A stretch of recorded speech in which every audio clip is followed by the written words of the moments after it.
বন্ধুরা, আমার আজকে রেসিপি ট্যাংরা মাছের মূলা বেগুন আলু দিয়ে চচ্চড়ি। পুরো ভিডিওটা দেখার জন্য অনুরোধ রইল। চচ্চড়ি রান্না করার জন্য মূলা বেগুন আর আলু নিয়ে নিলাম। ছোটো সাইজের 4টা পেঁয়াজ নিয়ে নিলাম আর 4-5টা সিম নিয়ে নিলাম। সবগুলি ভালো করে ধুয়ে কেটে নেব। সবগুলি কাটা হয়ে গেছে। সবগুলি সবজি চিকন চিকন করে কেটে নিয়েছি। আলুটা কেটে জলে ভিজিয়ে রাখলাম। পেঁয়াজটা কেটে নিয়েছি। সিমগুলিও কেটে নিলাম। মূলাটা আরেকবার ধুয়ে নিয়েছি, লবণ মেখে রাখবো। লবণটা মেখে রেখে দিলাম। মাছগুলি ভালো করে ধুয়ে নিয়েছি। লবণ, হলুদ আর কাশ্মীরি লাল লঙ্কা গুঁড়ো দিয়ে মাছগুলি মেখে নেব।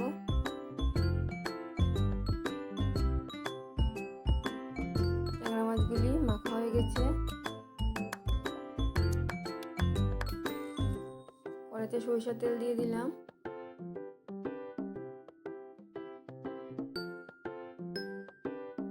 তেল গরম হয়ে গেলে মাছগুলি 2বারে ভেজে নেব। মাছগুলি দিয়ে দিলাম।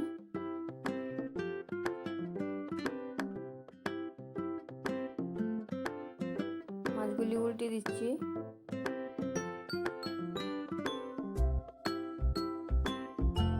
মাছগুলি ভাজা হতে হতে মিক্সিতে সর্ষে নিয়ে নিলাম। কাঁচা লঙ্কা দিয়ে দিলাম। লবণ হলুদ দিয়ে সর্ষেটা পেস্ট করে নেব।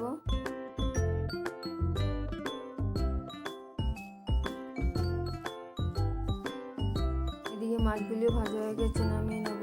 বাকি মাছগুলি দিয়ে দেব। সর্ষে কাঁচা লঙ্কাটা পেস্ট হয়ে গেছে। পেঁয়াজগুলি দিয়ে আরেকটু পেস্ট করে নেব।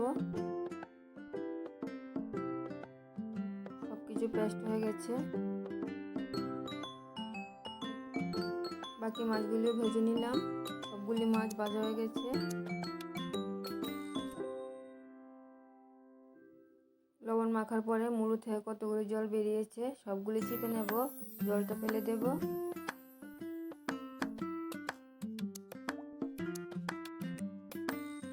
এই বাটিটার মধ্যে প্রথমে আলুগুলি নিয়ে নিলাম। বেগুনটাও দিয়ে দিলাম।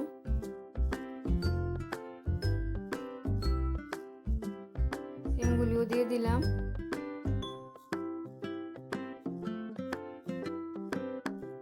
সব সবজিগুলির মধ্যে লবণ হলুদ আর কাশ্মীরি লাল লঙ্কার গুঁড়ো দিয়ে সবগুলি মেখে নেব।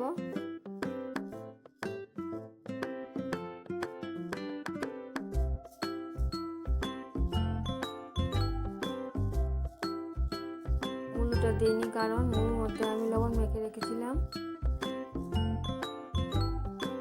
একসাথে মাখলে লবণ বেশি হয়ে যাবে মুলোর মধ্যে।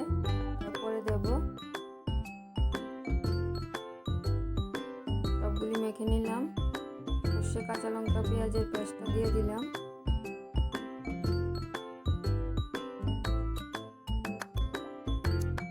এটাও খুব ভালো করে মেখে নেব। মাখা হয়ে গেছে। এখন মুলোটা দিয়ে দেব।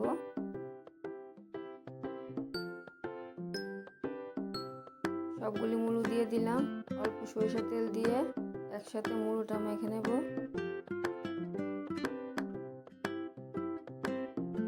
অফ ক্যামেরার মধ্যে মাছ ভাজার তেলটার মধ্যে আরেকটু তেল দিয়ে দিলাম। সবকিছু ভালো করে মেখে নিলাম।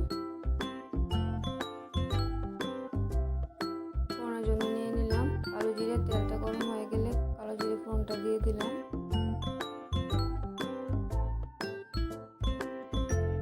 ফোড়নটা ভাজা হয়ে গেলে 2-3টে কাঁচা লঙ্কা চিড়ে রেখেছি তেলটার মধ্যে দিয়ে দিলাম। এইভাবে তেলটার মধ্যে কাঁচা লঙ্কা চিড়ে দিলে ভালো স্মেল আসে। সবকিছু মাখাটা দিয়ে দিলাম। ভালো করে নাড়িয়ে দিলাম। জল শুকানো পর্যন্ত নাড়িয়ে দিতে হবে।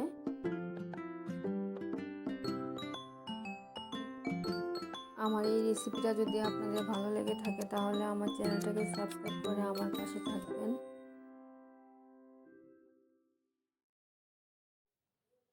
খুব ভালো করে উল্টে পাল্টে কষিয়ে নিতে হবে।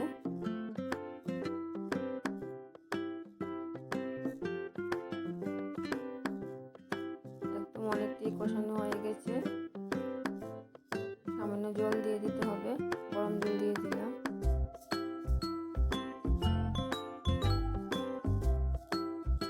সবজিটা সিদ্ধ হতে হবে, তাই একটু বেশি জল দিয়ে দিলাম।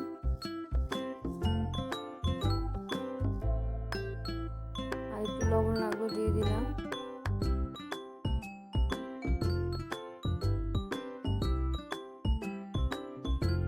খুব ভালো করে ফুটিয়ে নিলাম। মাছগুলি দিয়ে দিলাম।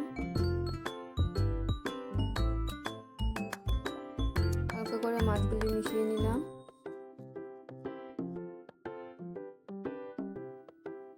রেসিপিটা মাখো মাখো হবে। মাছগুলি দিয়ে আর একটু সিদ্ধ করে নিলাম। ধনেপাতা কুচি দিয়ে দিলেই রান্নাটা কমপ্লিট হয়ে যাবে। দিয়ে দিলাম। ধনেপাতাটা মিশিয়ে নিলেই ট্যাংরা মাছের সবজি চচ্চড়ি কমপ্লিট হয়ে গেছে।